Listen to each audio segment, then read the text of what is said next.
అస్సలాముఅలైకుం నమస్తే welcome to colours of Kohinoor. ఈ వీడియోలో నేను మీతో షేర్ చేయబోతున్నాను చాలా ఈజీగా అలాగే క్విక్గా అయిపోయే చికెన్ బిర్యానీ రెసిపీని.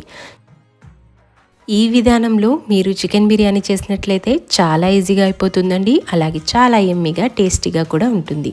ఎలా చేయాలో ఇప్పుడు చూద్దాం.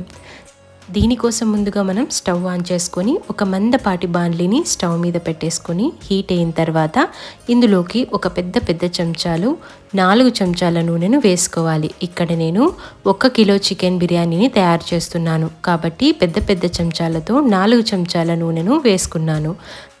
అలాగే ఒక 4 ఆనియన్స్ని బాగా సన్నగా తరిగేసి బాగా ఫ్రై చేసుకోవాలి. ఈ విధంగా గోల్డెన్ బ్రౌన్ వచ్చిన తర్వాత ఇందులోకి మనం ఏ చెంచాతో అయితే ఆయిల్ని మనం మెజర్ చేసుకున్నామో అదే చెంచాతో 1 చెంచా జింజర్ గార్లిక్ పేస్ట్ని వేసి అలాగే పచ్చిమిర్చి పేస్ట్ను కూడా వేయాలి. పచ్చిమిర్చి పేస్ట్ మనం ఎంతైతే స్పైసీగా తింటామో ఆ మోతాదులో వేసుకుంటే సరిపోతుంది. ఇప్పుడు ఇవన్నీ బాగా ఫ్రై అయిన తర్వాత 1 కిలో చికెన్ను బాగా కడిగి పెట్టేసుకొని ఈ చికెన్ను ఇందులో వేసి బాగా ఫ్రై చేసుకోవాలి.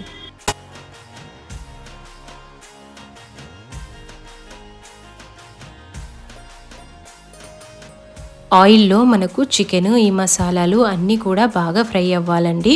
ఇందులోకి మనం కొద్దిగా సాల్ట్ను అలాగే కొద్దిగా పసుపును ఇంకా ధనియాల పొడి ఒక 3 టేబుల్ స్పూన్లు అలాగే కారం మన రుచికి సరిపడా వేసుకోవాలి. వీటన్నిటిని కూడా మనం ఆయిల్లో బాగా ఫ్రై చేసుకోవాలి. బిర్యానీ కోసం మనం రైస్ని ఆల్రెడీ కడిగి పక్కన పెట్టేసుకోవాలి. ఇప్పుడు ఇందులోకి నేను కర్డ్ని వేస్తున్నాను.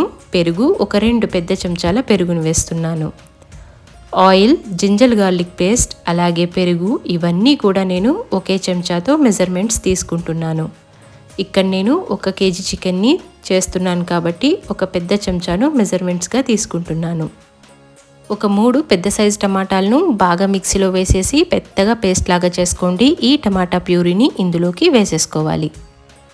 అలాగే ఒక హాఫ్ లెమన్ని ఇందులో స్క్వీజ్ చేసి మొత్తం అంతా కూడా బాగా ఫ్రై చేసుకోవాలి.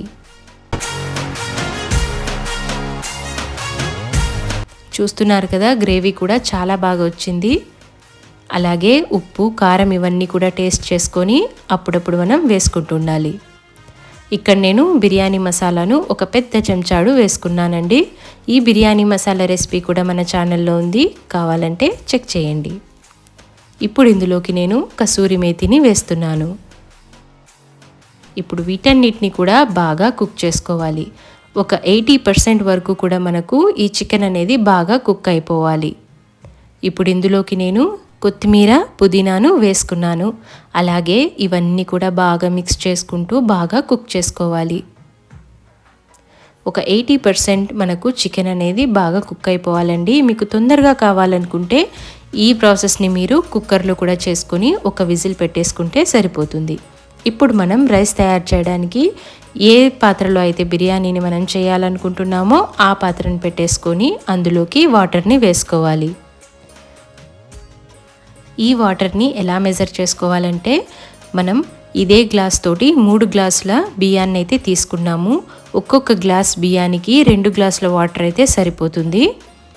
కాబట్టి ఇక్కడ నేను 4 గ్లాసుల వాటర్ని ఇందులో వేసుకుంటున్నాను. చికెన్లో ఆల్రెడీ 2 గ్లాసుల వాటర్ వరకు కూడా వచ్చి ఉంటుంది కాబట్టి మొత్తం అంతా కూడా కలిపితే మనకు 6 గ్లాసుల వాటర్ అవుతుంది. 3 గ్లాసుల బియ్యానికి 6 గ్లాసుల వాటర్.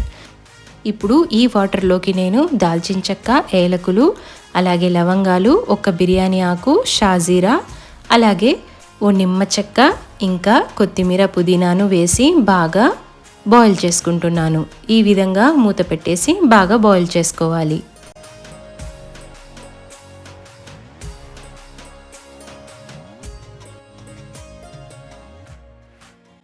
ఇలాగా వాటర్ అంతా కూడా బాగా మరిగిపోయిన తర్వాత మనం కడిగి బాగా నానబెట్టుకున్న బియ్యాన్ని తీసుకొని ఇందులోకి వేసుకోవాలి. ఈ బియ్యాన్ని నేను 1 గంట ముందే నానబెట్టేసుకున్నాను. 1 కేజీ బియ్యం తీసుకుంటున్నాను. అలాగే 1 కేజీ చికెన్ని తీసుకున్నాను.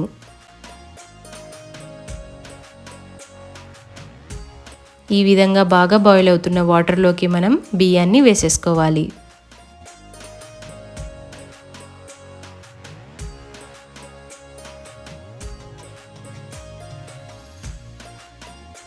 ఇప్పుడు ఇందులోకి రుచికి సరిపడా ఉప్పును వేసుకోవాలి.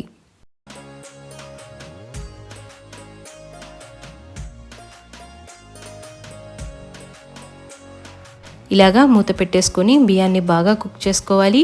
ఈ బియ్యం కూడా మనకు దాదాపు 70% వరకు కూడా బాగా కుక్ అయి ఉండాలి. ఇలాగా 70% బియ్యం బాగా కుక్ అయిన తర్వాత మనం తయారు చేసి పెట్టుకున్న ఈ చికెన్ మసాలాని ఇందులోకి వేసుకోవాలి. ఈ పద్ధతి చాలా ఈజీ అండి. చాలా తొందరగా అయిపోతుంది. అలాగే చాలా యమ్మీగా టేస్టీగా కూడా ఉంటుంది. ఈ విధంగా మొత్తం గ్రేవీని అలాగే చికెన్ను ఇందులోకి వేసేసుకోవాలి. ఇప్పుడు ఈ బియ్యాన్ని అలాగే చికెన్ను మసాలాను మొత్తం అంతా కూడా బాగా ఈవెన్గా కలుపుకోవాలి. చాలా జాగ్రత్తగా మొత్తం అంతా కూడా కలిపి ఈ విధంగా స్ప్రెడ్ చేసేసి మనం దీని మీద మూత పెట్టేసుకొని దాని మీద ఏదైనా బరువును పెట్టేసుకోవాలి. ఈ విధంగా మనం ఈ బిర్యానీని లో ఫ్లేమ్ మీద వదిలిపెట్టేయాలి ఒక 15 మినిట్స్ వరకు.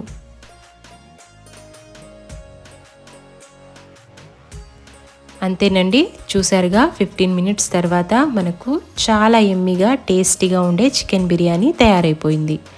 మన ఛానల్లో చికెన్ దమ్ బిర్యానీని కూడా పక్కా కొలతలతో ఎలా తయారు చేసుకోవాలో కూడా ఉంది.